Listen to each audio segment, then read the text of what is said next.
هاد لاغوسيت واحدة من الأطباق اللي تفكرني بالصغر. الوالدة نتاعي كانت تدير لنا بزاف اللوبيا بالسلق، واليوم غادي نشارك معكم لاغوسيت. تبعوني. نجيب اللوبيا البيضاء مكاريدو ذات الجودة العالية ونفخها ليلة كاملة من قبل. هنايا من بعد ما تفخت نصفيها، نشللها ونحطها في لاكوكوت نتاعي. النوعية نتاع اللوبيا البيضاء مكاريدو مليحة، ما تحتاج لا نفخها بالبيكربونات ولا بالخمارة نتاع الكاطو. نغمرها في الماء ونحطها تغلي فوق النار حتى الرغوه نتاعها تطلع للوجه. نصفيها ونطحن حبه بصل وسنينات في الاشواق باش نزيدهم لها.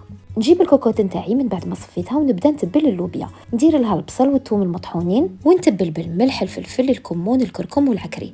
نزيد عليهم الزيت ونحركهم شويه، واخر حاجه نزيدها هي الطوماطيس نتاع القابصه. نبلع الكوكوطه ونحطها طيب على نار متوسطه مده نص ساعه. وفي ذاك الوقت نجيب ربطه سلق مليحه نغسلها بيان ونقطعها. حاولوا برك العروق تقطعوهم رقاق، بصح الورق معليش اذا خشنتوهم. وهنا وكي حليت اللوبيا لقيتها طابت نص ساعه كانت كافيه. اللوبيا اللي عندي بزاف طيابه وتربحني في الوقت. نزيد السلق في الكوكوطه وهنا ما تخموش غادي يدبل غير تقيسه سخانه. نزيد تاني قرن حار ونبلع برك 5 دقائق لو طون اللي يطيب لي السلق.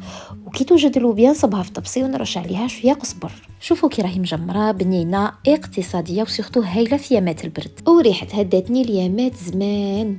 على بروشين.